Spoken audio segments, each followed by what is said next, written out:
shit. This your car? You one got to get to work. Shit. And she was like, see there? That's why I hate you. That's why I hate you. She just started telling me she hates you. Right? So I'm like, all right, whatever. And then she hung up. About 6, 7 more months went by without us talking to each other, which was fine with me because, you know, I had my little high school sweetheart I was banging, so I was good. Then the real estate started to really slow down, right? Remember, '08 is coming, and it really started to like catch early, like in 2000. It really started slowing in 2000. So now it started catching up to me again.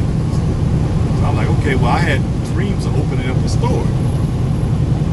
So I just kind of save my money. I'm like, okay, I'm gonna get a van, and I'm gonna just start selling stuff out of this van when I'm not, you know, pursuing the close. Just waiting on a closing check and shit. Sometimes real estate agents will start waiting on that, depending on the market or whatever. So the fact that I was making a transition like that, you know, was really hard. It was really hard, but man, I done went 40 minutes, y'all. I just been talking. All right, the moral to this story, I'm gonna finish it up with part 2, but the moral to this story is never date anybody in law enforcement. Okay? Never. Oh, I forgot to tell y'all about this story too. Let me add this story, this last little part before I cut it off here. She finished basic training with them, and she passed the self-defense with an 8. And she came home telling me like, hey, you better not be talking crazy because now I know self-defense. So I'm like, girl, please, whatever. I'm like, all right, you think I'm playing? You know, I was in there throwing guys around, guys bigger than you. Keep in mind now, she only 5'5", 160, right? I'm like, girl, them guys allowed you to do that because they looked at your booty, they looked at your pretty face, and they just allowed you to do that, you know? I said, but a criminal ain't gonna be trying to allow you to just do anything to him. And she's like, all right, whatever, wait till I pass the second part. We gonna see what you gotta say then. So I'm like, all right, cool. She passed the second part, got an 8. Then she came home. Yeah, I passed the second class with an 8. I'm official now. I'm like, so you better not be getting out of pocket. I'm like, what? I'm like, well, you just let me know when you want to try some shit. I'll show you that you don't know what the hell you talking about. And she's like, all right, well, what you talking about? What you talking about? Here's where the ego comes in at. This bullshit job that gave her this fucking ego. So I said, okay, I'll tell you what. I'm gonna turn around. I'm gonna let you handcuff me. All right. After you get the cuffs on me, I said I'm gonna turn around. I'm gonna get in your pocket. I'm gonna take the key out. I'm gonna uncuff me. I'm gonna grab you, put you on the ground, on your stomach. Put your hands behind your back. I'm gonna handcuff you. I'm gonna go on your holster. I'm gonna take your gun out, and I'm gonna stand in front of you and hold the gun to your head.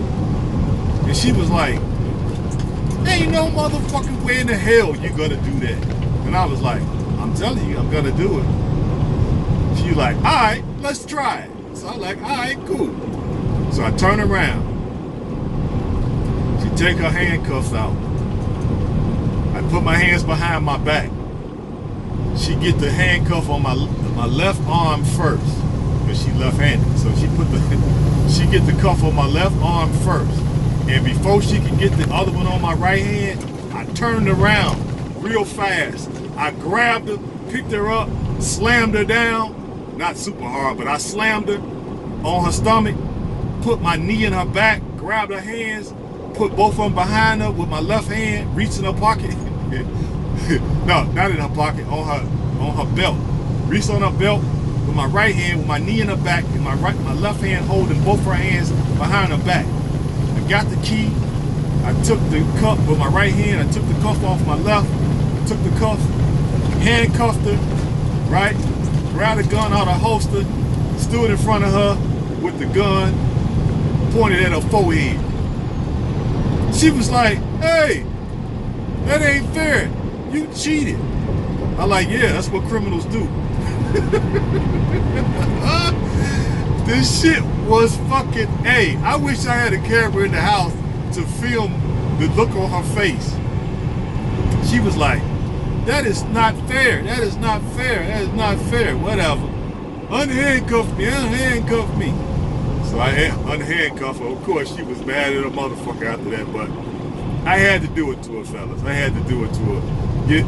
I had to let her know, like, heifer, you married to an ex-con.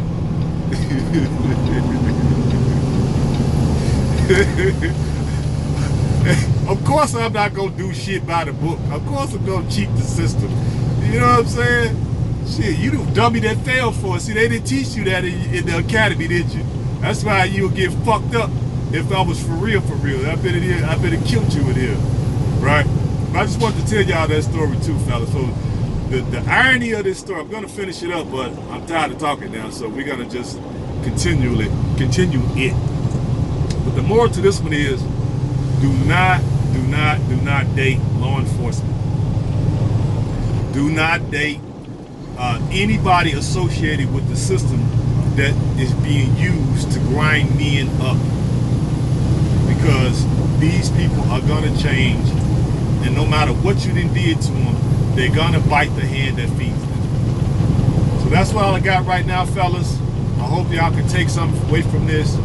I hope it wasn't too boring, but I just wanted to get that off my chest, and I'll finish up the rest of it because there's a lot more until we actually got the divorce, and I need to share with you all. So that's it for now.